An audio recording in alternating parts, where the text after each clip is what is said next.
I was always very, very excited by the kind of sound it makes, which comes from a simple but brilliant mechanism called the snare, which runs across the bottom head of the instrument, and it's operated here by these levers. In this instance, on this drum, we have 3 different levers, and they all make a slightly different impression on the drum. So now you can hear it with the snares off, so this is no snares at all. And you can hear it has that ringy sound, it's that slightly more open sound. But now we're going to shut the snares on one by one. Here's the first one. Next one. Just tightening up that little more kind of ring to the tone. And now finally the third one. So the snare drum is now off the stand. And I just want to give you a little tour of it. So there you can see there's the playing side, there's the snare mechanism. This is called the shell, right here. This one's made of wood, although you can have ones made of all kinds of different metals as well. And then here, oh, you can hear it buzzing. Hello! This is the snare mechanism, and this is where the vibrations happen that give the snare that buzzy sound. That's what happens underneath the more familiar playing side.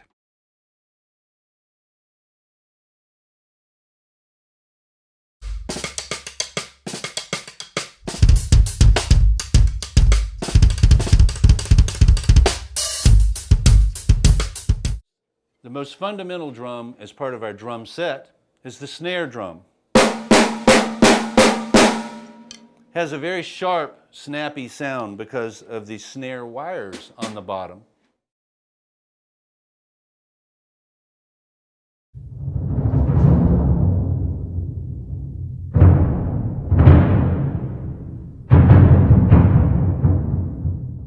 This is a bass drum. Sometimes it can sound rather more mellow and quiet.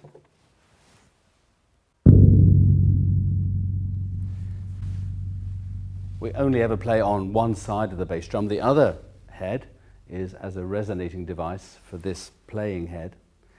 And sometimes to sustain the sound we need 2 mallets. And we can create some quite interesting crescendo effects with them.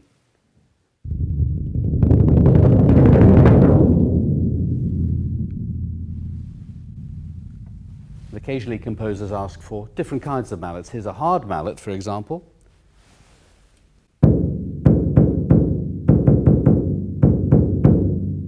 And because it's quite a resonant instrument, I sometimes need to damp the head with my hand.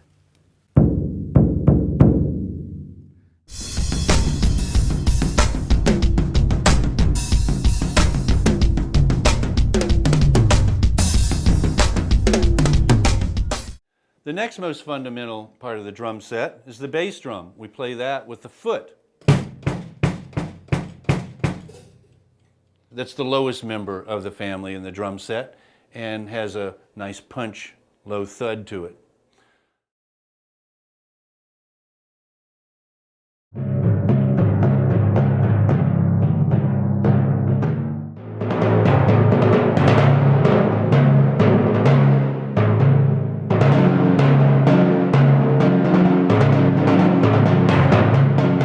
So the timpani are a collection of drums. The biggest one is the lower range of the instrument, and then as you get smaller with the instruments, the pitch goes higher. You produce the sound by using a mallet and striking the instrument. It has a lot of ring, so sometimes we have to muffle the sound with our hands to stop the ring. The timpani are also a tuned drum. They have pitch. And how the pitch is changed is by these pedals down here. The pedals change the pitch by moving up and down. If you move up, the pitch goes higher, it tightens the head, raises the pitch. If you go down with the pedal, it lowers the tension of the head and lowers the pitch. I can demonstrate that for you by doing what we call a glissando, going from low to high with the pedal.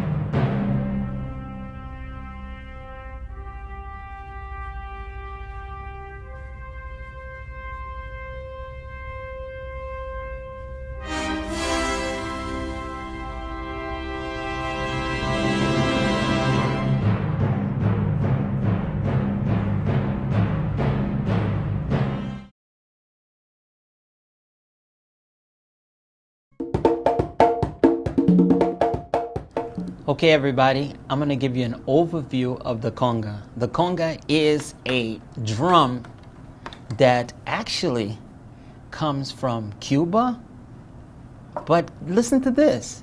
It's really from the Congo, okay? These drums that you see in front of me are drums that first originated as molasses barrels. And the people in Cuba changed the molasses barrel to an instrument by putting a skin over it. And the first congas had, these pins or nails to hold the heads together. And if you look here, you'll see these kind of hooks that help stretch this animal skin across the top of this chamber. The conga has two openings. It has one at the top that I was playing, and also down here at the bottom, okay? I want to show you the sounds of the conga. They are bass, tone, and slap. First the bass, next the tone, and next the slap. If you have two drums, you have two basses, two tones, two slaps. You put all that together, you start making music.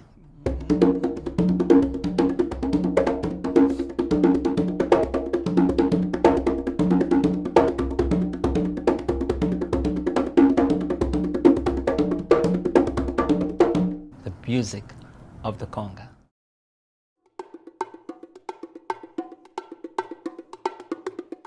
When we play the bongos, we're going to use three basic kinds of tones or strokes. One of the strokes uses our fingers, and it's similar to the open tone on a djembe or conga. We usually use that stroke on the large drum, or the embra, the large size drum. Now the other two tones are related. Those are edge tones, and so you're going to play near the edge with your fingertips.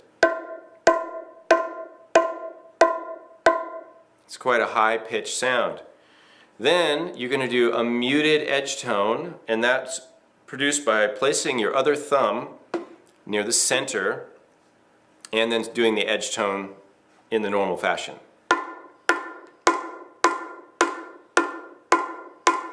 So those are your three basic tones on the bongos. You have an edge sound, a muted edge sound, and the open tone.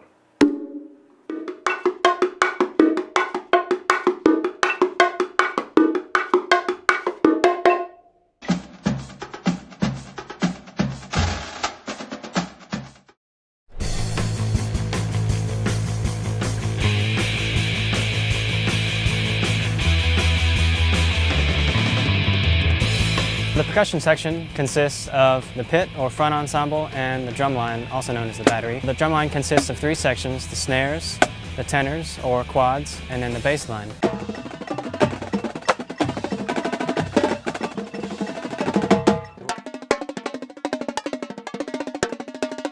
These are tenors, made up of 4 drums, they're usually called quads.